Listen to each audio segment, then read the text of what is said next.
Selama puluhan tahun, dunia berjalan dengan satu mata uang di pusatnya. Dollar. Ia bukan sekadar alat tukar, tapi fondasi perdagangan global, energi, dan kekuasaan. Tapi belakangan ini ada sesuatu yang berubah. Pelan, hampir tak terdengar, namun nyata. Negara-negara mulai berdagang tanpa dolar. Minyak mulai dibayar dengan mata uang lain. Perjanjian lama diam-diam ditinggalkan. Pertanyaannya bukan lagi apakah dunia akan meninggalkan dolar, tapi siapa yang akan paling duluan kena dampaknya. Karena setiap perubahan sistem global selalu punya korban. Dan kali ini, dampaknya tidak jatuh ke negara besar terlebih dahulu, tapi ke negara yang paling bergantung. Di video ini, kita akan melihat apa yang sebenarnya sedang terjadi, siapa yang paling rentan, dan kenapa perubahan ini bisa terasa sampai ke harga barang sehari-hari. Bagaimana dolar begitu kuat dan mendominasi dunia? Ini cabai merah 33.000 ya Pak? Iya Bu, harga stabil tidak naik. Bagus, saya ambil 2 ikat. Baik, terima kasih.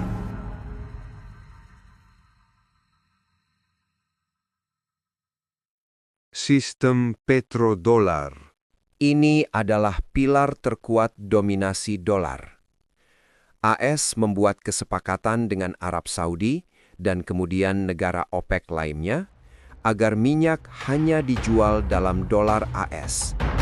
Jadi underlying dolar adalah minyak mentah Saudi Arabia, seperti layaknya emas. Karena dolar mendapat jaminan nilai intrinsik dari aset minyak mentah Arabia, dolar stabil dan kuat. Di samping itu juga ditopang keharusan penjualan dan pembeliannya memakai dolar.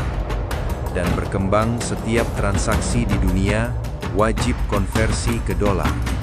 Sehingga dengan mekanisme ini, AS bisa seenaknya mencetak uang tanpa batas, dan semua inflasi di AS dijalarkan ke seluruh dunia. Dengan kata sederhana, dunia menanggung sistem finansial AS beserta inflasinya. Karena ada lindung nilai dari minyak dan transaksi dunia. Ini bentuk penjajahan baru. Tahun 2024, berakhirnya petrodolar. Kontrak tidak diperpanjang. Fase kritis bagi dolar dan dunia. Tsunami krisis finansial akan tiba. Invasi ke Venezuela salah satu opsi. Opsi berikutnya lebih berbahaya. Washington sedang lapar mineral kritis. Itu ada banyak di tanah Nusantara. Indonesia menjadi incaran selanjutnya. Kita harus waspada dan hati-hati. Seluruh tumpah darah harus kompak. Cukup sudah contoh Venezuela. Menurut para ahli geopolitik, dolar menjadi senjata yang mematikan. Ia menjadi tombol yang bisa mendikte siapapun yang dikehendaki Washington dengan mutlak. Siapapun yang berlawanan dengan kebijakan Washington akan ada embargo, pembekuan aset, dan boikot yang mematikan. Contoh nyata paling dekat apa yang terjadi pada Rusia, Iran, dan Venezuela. Mereka mendapat embargo dan blokade karena melawan kebijakan Washington.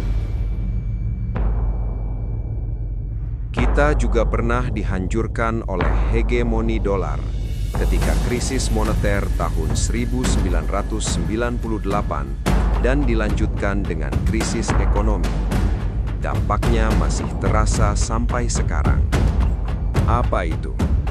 Amandemen Undang-Undang Dasar 1945 yang diarahkan menjadi semakin mudah untuk dihancurkan dengan membuat kita ketergantungan pada hutang luar negeri.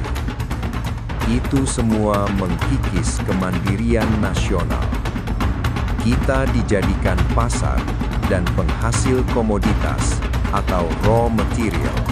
Ketika rupiah hancur sehancur-hancurnya, IMF menyodorkan syarat membuka keran perdagangan bebas. Kebijakan liberal IMF ini mendorong ketergantungan pada produk impor, membebani petani dan konsumen. Celakanya para elit ketika itu, dengan sukacita dan penuh keikhlasan, membuat regulasi yang menguntungkan asing.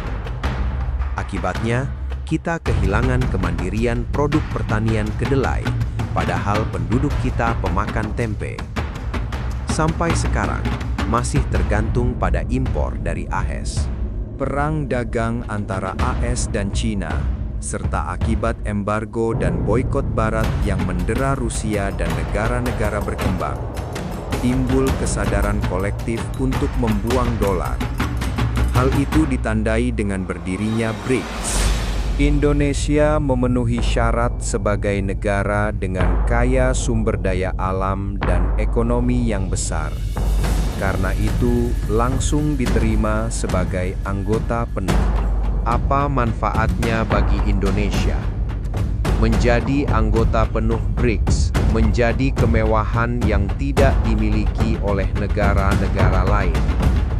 Indonesia membuka pasar baru untuk ekspor dan impor. Mata uang tidak lagi tergantung dolar, sehingga ekonomi kita lebih terjamin dan stabil dari fluktuasi yang diatur Barat. Indonesia sudah menjadi anggota penuh BRICS. Bagaimana prospek dan risikonya bagi Indonesia? Dengan bergabungnya Indonesia ke BRICS, kita membuka peluang akses pendanaan baru dan diversifikasi global. Risikonya jika BRICS kalah melawan Barat, kita ikut hancur. Tapi tak mengapa, karena keduanya sama berbahayanya jika ikut Barat. Jika BRICS kalah, posisi kita hancur terhormat. Dan jika ikut Barat, kita hancur terbelenggu jadi pecundang. Upaya Presiden untuk masuk OECD jika sukses, bisa mengurangi risiko-risiko itu. Apakah yakin BRICS bisa konsisten menjadi teman yang baik? Untuk itu mari kita lihat. BRICS terdiri dari negara-negara yang secara ekonomi dan finansial dimarginalkan oleh Barat. BRICS juga menjunjung tinggi kesetaraan, sementara Barat selalu mendikte karena konsepnya dominasi, bukan kesetaraan. Di dalam BRICS ada kesadaran kolektif solidaritas, semacam solidaritas Bandung atau Asia Afrika dalam versi yang lebih luas. Maka dari itu, sudah tepat kita masuk. De-dolarisasi akan mengubah lanskap dunia yang lebih menjanjikan. Namun, tidak semua negara bisa sukses melakukannya. Ciri-ciri negara yang gagal melakukan de-dolarisasi: ekonomi kecil dan impor tinggi, utang luar negeri USD dominan, cadangan devisa tipis, mata uang volatil, bergantung pembiayaan Barat.